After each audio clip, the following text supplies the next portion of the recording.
तो last episode के and पे हमने देखा था कि हमारा जो चीफ होता है वो उन सभी लोगों से कहता है तो मैं फाइनली यहाँ पर 5 माउंटेन पीक को छोड़कर जाने वाला हूँ और साथ में सेकंड ब्रदर भी से कहता है कि मैं इसके साथ जाऊंगा। तो इसी के साथ ही चुलसान कहता है तो फिर मैं भी यहाँ पर से जाने वाला हूँ और जाकर सबसे बेहतरीन दुनिया का रेस्टोरेंट बनाऊंगा। तो वो लोग उसे कहते हैं लेकिन क्या तुम्हें खाना पकाना आता है? अगर तुम खाना पकाओगे तो फिर तो सभी के सभी लोग भाग जाएंगे, कोई भी तुम्हारे रेस्टोरेंट के ऊपर आएगा नहीं। तो वो लोग उसे कहता है कि नहीं, ये अकेले वहां पर नहीं जाएगा बल्कि ये चायोन के साथ वहां पर जाने वाला है। तो चुलसान उनसे कहता है कि हाँ, हमारी चायोन वहां पर खाना बनाएगी और मैं वहां पर वेटर बनूंगा, मैं दुनिया के सबसे बेस्ट वेटर बनूंगा। यहीं पर हमारी सोबियोक को दिखाता है कि सोबियोक परेशान बैठी होती है और कहता है कि सभी लोग अब यहाँ पर स्ट्रॉन्ग होल्ड को छोड़कर जाने के बारे में सोच रहे हैं, बल्कि यहाँ पर मेरा भी एक सपना है, मैं भी यहाँ पर कोई बैंडिट तो नहीं बनना चाहती थी, मैं भी यहाँ पर से जाना चाहती हूँ। जबकि इसी के साथ ही वो सोच रही होती है कि अब मैं यहाँ पर क्या करूंगी, अगर मैं चली गई तो फिर मैं तो झोंका से दूर चली जाऊंगी और मेरे पास जाने के लिए कोई जगह भी नहीं है। तो चायोन उसे कहते हैं कि सोबियोक, तुम यहाँ पर इस तरह से क्यों देख रही हो, तुम परेशान क्यों बैठी हुई हो? अगर तुम चाहो तो तुम हमारे साथ जा सकती हो,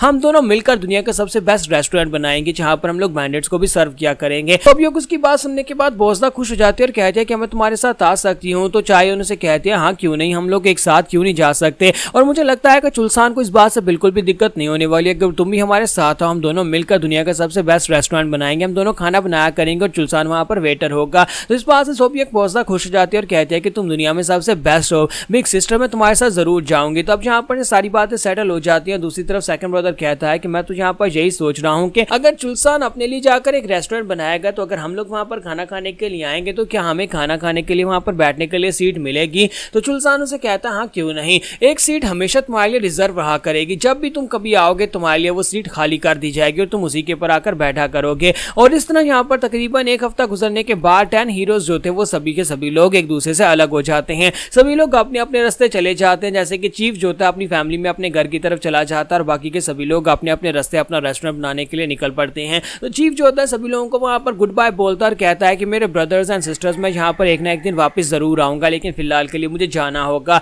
और एक दूसरे को बाय बोलने के बाद वो लोग निकल पड़ते हैं और यहीं पर हमारे जोखा से भी वो लोग मिलते हैं। स्पेशली माई सोबियोक जो होती है वो उसे गले मिलती है और कहती है कि मुझे यहाँ पर तुमसे मिलकर बहुत ज्यादा खुशी हुई और मैं यहाँ पर दोबारा तुमसे जरूर मिलना चाहूंगी, उम्मीद करती हूँ कि बहुत ही जल्दी दोबारा इस माउंटेन के ऊपर आऊंगी तुमसे मिलने के लिए। जबकि हमारी रियोशी से कहती है कि बस भी करो, तुम यहाँ पर कब तक इसके गले इस तरह लिपट कर रहने वाली हो? वैसे भी यहाँ पर इसी और बहुत सारी जगहों के ऊपर घूमना फिरना हो सकता है कि ये अपनी किसी जर्नी के ऊपर निकल जाए। तुम्हारा जोखा उसे कहता है क्या तुम भी जाने वाली हो? तो वो कहती है हाँ मैं जाने वाली हूँ, अगर तुम चाहो तो तुम यहाँ पर मुझे रोक कर रख सकते हो, मैं तुम्हारे साथ यहाँ पर रहने को तैयार हूँ, लेकिन क्या करूँ, मुझे फादर को जाकर रिपोर्ट भी तो देनी है। फादर ने मुझसे कहा था कि यहाँ पर आने के बाद मैं आकर रिपोर्ट लेकर वापस उनके पास जाऊँ। तो हमारी सोबियोक जो होती है उसे धक्का देती है और कहती है कि ठीक है बस ठीक है, तुम्हें यहाँ पर रुकने की जरूरत नहीं है, जल्दी से अपने बाप के पास जाओ, जाकर उसे रिपोर्ट दो। तो रियोशी से कहती है क्या तुम्हें पता है ना कि मैं ग्रीन फॉरेस्ट किंग की बेटी हूँ, तुम मुझे इस तरह से धक्के दे रही हो? तो सोबियोक उसे कहते हैं बकवास बंद करो, चुपचाप चलना स्टार्ट करो। तो रियोशी कहती है अच्छा ठीक है, और इसी के साथ ही वो सभी लोग जो होते हैं वापस चले जाते हैं। मास्टर शिम और हमारा जोखा नंबर 3 और नंबर 4 ये 4 लोग जो है वो 10 हीरोज में से रह गए और बाकी के सभी लोग चले गए हैं।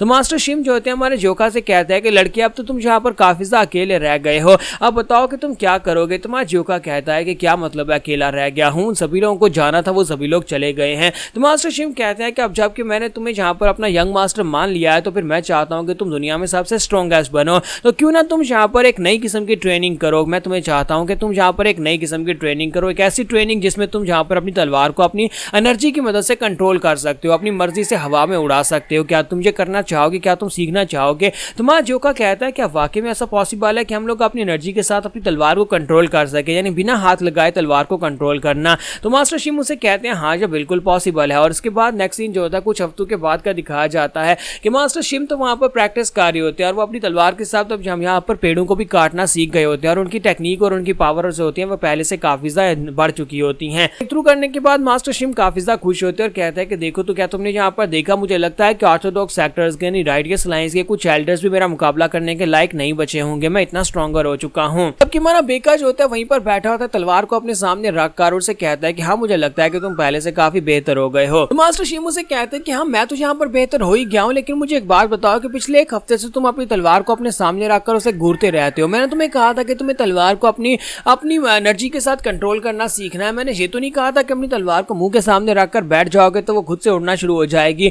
तुम्हारा बेका कहता है कि मैं यहाँ पर सोच रहा हूँ कि तलवार को कैसे मैं हवा में उड़ा सकता हूँ, कैसे मैं उसे कंट्रोल कर सकता हूँ। मैं बस इस तलवार को इसलिए घूर घूर कर देखे जा रहा हूँ, लेकिन ये पॉसिबल नहीं लगता। मुझे नहीं लगता कि तलवार को यहाँ पर अपनी अपनी एनर्जी के साथ कंट्रोल किया जा सकता है। तो मास्टर शिमू से कहते हैं कि बेवकूफ बच्चे, जहाँ पर सिर्फ तलवार को घूर कर देखने से ये बिल्कुल भी नहीं होने वाला। अगर तुम्हें लगता है कि तुम यहाँ पर तलवार को बैठकर घूर कर देखते रहोगे तो ये तलवार जो खुद उड़ना शुरू कर देगी, तो ऐसा तो बिल्कुल भी नहीं होगा। मास्टर शिमू से कहते हैं तो फिर मैं तुम्हें यहाँ पर इसका बेसिक बताता हूँ कि इसका बेसिक फार्मूला होता क्या है। सबसे पहले तुम्हें यहाँ पर अपनी की एनर्जी को गैदर करना होगा। तुम्हें यहाँ पर स्टेंस में बैठना होगा, अपनी की एनर्जी को गैदर करना होगा, उसके दो टुकड़े करने होंगे। एक की का टुकड़ा जो अपने पास रखना होगा, दूसरा की का टुकड़ा जो अपनी तलवार के अंदर इन्फ्यूज करना होगा। फिर तुम्हें उन दोनों के बीच में अपना कनेक्शन बनाना होगा, क्योंकि वो दोनों ही की के टुकड़े जो है वो तुम्हारी एनर्जी से निकले हैं, इसी वजह से उन दोनों के बीच में कनेक्शन स्थापित होगा और उस कनेक्शन के साथ तुम यहाँ पर अपनी एनर्जी को कंट्रोल कर पाओगे। वो एनर्जी जो तुम्हारी तलवार के अंदर होगी वो दूसरी एनर्जी के साथ कंट्रोल्ड होगी जो तुम्हारी बॉडी के अंदर होगी, और इस तरह से तुम यहाँ पर अपनी तलवार को अपनी मर्जी से मूव करवा पाओगे, क्योंकि तुम्हारी एनर्जी और तुम्हारी जो बॉडी है उसके साथ कनेक्टेड होती है। हालांकि मैं अपनी सारी जिंदगी इसकी कोशिश करता रहा, लेकिन मैं ये नहीं कर पाया। मैं कभी अपनी एनर्जी को दो टुकड़ों में नहीं काट पाया और कभी यहाँ पर अपनी तलवार के अंदर उसको इन्फ्यूज नहीं कर पाया, और मैं कभी यहाँ पर इसको सीख भी नहीं पाया। लेकिन मुझे लगता है कि तुम ये कर सकते हो, क्योंकि तुम मुझसे काफी सा अलग हो।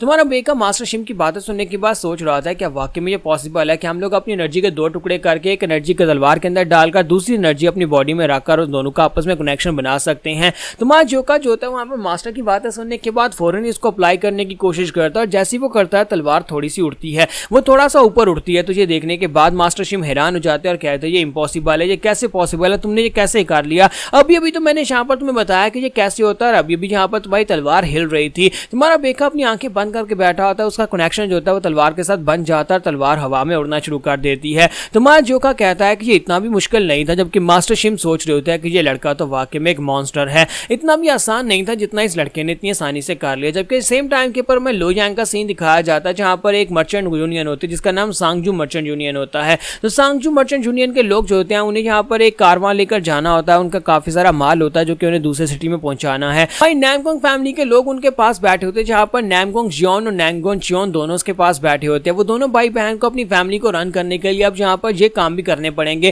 क्योंकि नामकोंग फैमिली के ऊपर अटैक हुआ था, उनके फादर मिसिंग है, उनकी माँ मर चुकी है। इसी वजह से अब यहाँ पर उनकी फैमिली के हालात काफी ज्यादा खराब हैं। तो वो लोग उनसे कहते हैं कि आपको बिल्कुल परेशान होने की जरूरत नहीं है, हम लोग यहाँ पर ये एस्कॉर्ट मिशन को पूरी तरह से पूरा करेंगे, और मैं पर्सनली इस एस्कॉर्ट मिशन के ऊपर जाने वाला हूँ, और जो भी बैंडर्स रास्ते में आएंगे हम उन सभी बैंडर्स से भी निपट लेंगे। आपको बिल्कुल परेशान होने की जरूरत नहीं है, आपका सामान बिना टोल फीस दिए हम लोग पहुंचा देंगे जहां पर पहुंचाना है। तो इस बात से सांगजू ग्रुप का एल्डर काफी ज्यादा खुश होता है, कहता है कि जो हमारे लिए बहुत बड़ी ऑनर की बात है कि नामकोंग क्लैन के लोग यहाँ पर हमारे लिए एस्कॉर्ट का काम करेंगे। हालांकि पहले आपकी प्रेस्टीज की वजह से, आपकी बड़ी फैमिली होने की वजह से कभी आपको ये काम करने की जरूरत नहीं पड़ी थी। यूनियन ओनर जो होते हैं वो उन लोगों से कहते हैं कि प्लीज हमें गलत मत समझिएगा, लेकिन क्योंकि यहाँ पर डिमोनिक कल्ट के लोग किसी वक्त भी किसी जगह के ऊपर में निकलकर अटैक कर सकते हैं, लेकिन बिजनेस तो करना है। और ऊपर से ग्रीन फॉरेस्ट के लोग वहां पर दो रास्ते में बेस आते हैं, और क्या पता कि ग्रीन फॉरेस्ट के बेस के लोग यहाँ पर डिमोनिक कल्ट के साथ नहीं मिल चुके। इसी वजह से हमें यहाँ पर अपना सामान डिलीवर करने के लिए बहुत ही ज्यादा चिंता हो रही थी। तो हमने यहाँ पर आपसे रिक्वेस्ट किया कि आप यहाँ पर हमारे लिए ये काम करें। तो ब्रदर चियोन से कहता है परेशान होने की जरूरत नहीं है, हमारे रास्ते में दो स्ट्रॉन्ग होल्ड आते हैं, जिसमें एक रेनविड स्ट्रॉन्ग होल्ड है, दूसरा 5 पीक स्ट्रॉन्ग होल्ड है। तो बिल्कुल परेशान होने की जरूरत नहीं है, हम लोग बड़ी आसानी से आपको 5 पीक स्ट्रॉन्ग होल्ड से गुजार देंगे, जिसके बारे में कहा जाता है वो कुछ ज्यादा नोटोरियस हैं।